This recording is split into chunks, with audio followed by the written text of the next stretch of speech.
Hello and welcome, my dear fellas.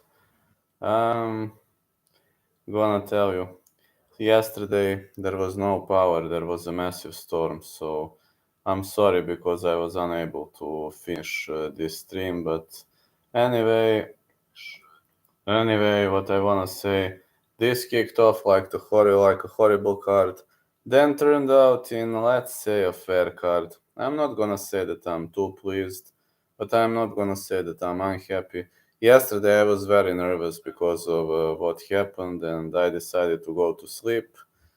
But I rewatched the fights, and now I can say clearly what happened. I'm also gonna do main and co-main event analysis, and yeah, going to see how everything played out. Now I'm sure you wanna know my score, and 10 out of 15 picks, 2 out of 3 bets. So average score for me on this one. And let us analyze fight by fight. Joel Filho versus Daniel Barres. I had the fight not going the distance, and as long as Barres was able to keep the fight standing, he did a great job. He was really he was really riding on a roll, and then Filho takes him down, submits him with an arm triangle choke. Filho nearly submitted Muhammad Mokaev, so you know how powerful that guy could be on the ground. Then the next fight, the next fight was Bruno Brazil versus Shona Bannon.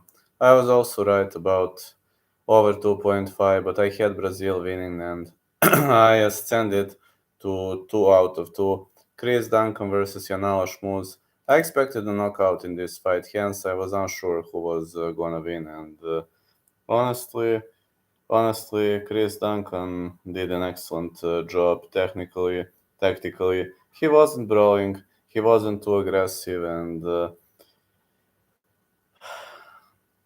Duncan defeated Schmutz via fight intelligence. He was brawling from time to time, but fight intelligence was pretty much spot on. Caitlin Vieira versus Paniki and Zad. Over 2.5 was my bet, and Caitlin Vieira defeated her. I scored 29-28 for Caitlin Vieira, so I can't agree more with that. Was a good night of fighting. Then Mahmoud Muradov versus Brian Barbarena. Mahmoud Muradov out-decisioned him, but Brian Barbarena at 185 isn't looking that bad. And I can't criticize Brian Barbarena's performance at that weight class because he really did a good job. Mahmoud Muradov won. My side call was Mahmoud Muradov to win, so I was 4 out of 5. Mick Parkin versus Jamal Pokes, very much technical warfare on the end of Mick Parkin. 4 out of 6 for me, as I expected the fight not to go the distance, but anyway, it happened what happened. I mean, a bit of unexpected, but it is what it is. Then the next one, we had pretty much up and coming.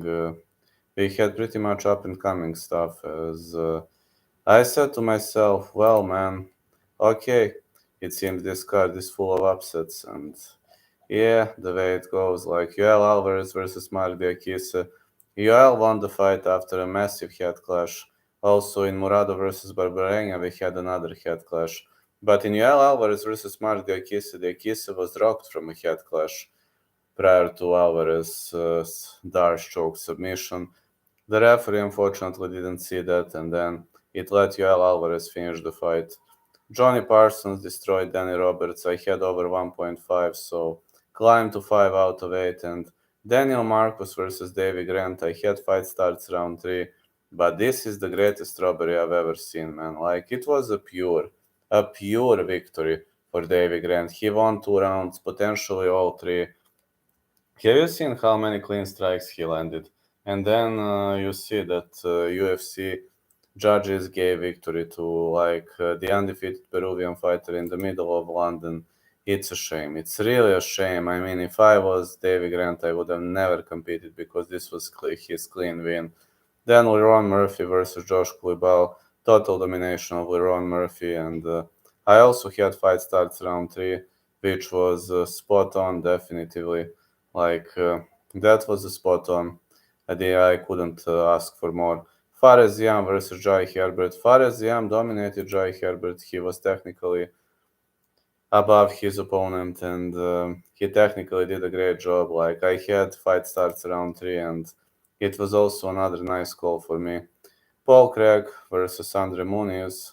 Well, Paul Craig versus Andre Muniz was definitively another nice event. I had no distances. I was unsure how Paul Craig was going to do at 185, and he TKO'd Andre Muniz after dragging him to the ground. It seems Andre Muniz didn't have a good takedown defense. Paul Craig just hooped on the top of him, mounted him, and annihilated him with a series of great combos, barrages of punches, etc. Nathaniel Wood versus Andre Fili, I had over 2.5. As expected, the fight went the distance in the favor of Nathaniel, the prospect Wood. What a war this was. If you ask me, this fight could have been the fight of the night easily. I mean, UFC decides who gets bonus etc. This is just my personal preference, but I'm just saying they deserved to get bonuses. And of course, main and co-main, I was spot off. Julia Stoliarenko versus Molly McCann. I knew that Molly McCann was gonna win if she keeps the fight standing, but she showed some horrible skills against Erin Blankfield when it comes to defending etc. She's got that nasty spinning back elbow, but as soon as Julia Stoliarenko dragged her to the ground, she was able to play mind games with her arm, and this arm bar was pretty much spot on. So Yulia Stoliarenko, despite she's a lightweight fighter, her BJJ is out of this world, and her BJJ led to a great victory over Molly McCann, and I got to praise her. So I got to tell that she had really nice skills, and she did a great job. Defo, she did a great job, and she is the real deal, definitely, and this is going to be a downfall of Molly McCann. Sooner or later, we are going to see a downfall of Molly McCann. It seems her downfall has just started since she became friends with Paddy Pimblett. Tom Aspinall versus Marcin Tybura, my primary pick was over 1.5. The side call was Aspinall. I mean, technically I was right, but I'm gonna count it wrong because my first pick was over 1.5.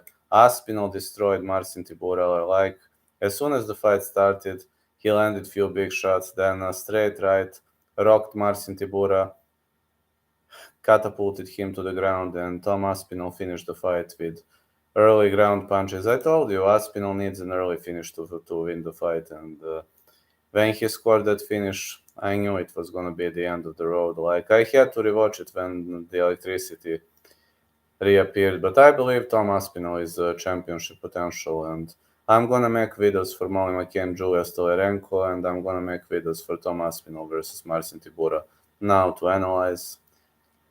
Stay up, keep watching this channel, and thank you for growing number of supporters. Also, if I have time today, I'm gonna make a video on Islam Makhachev losing at UFC 194 because his fans were insulting me again.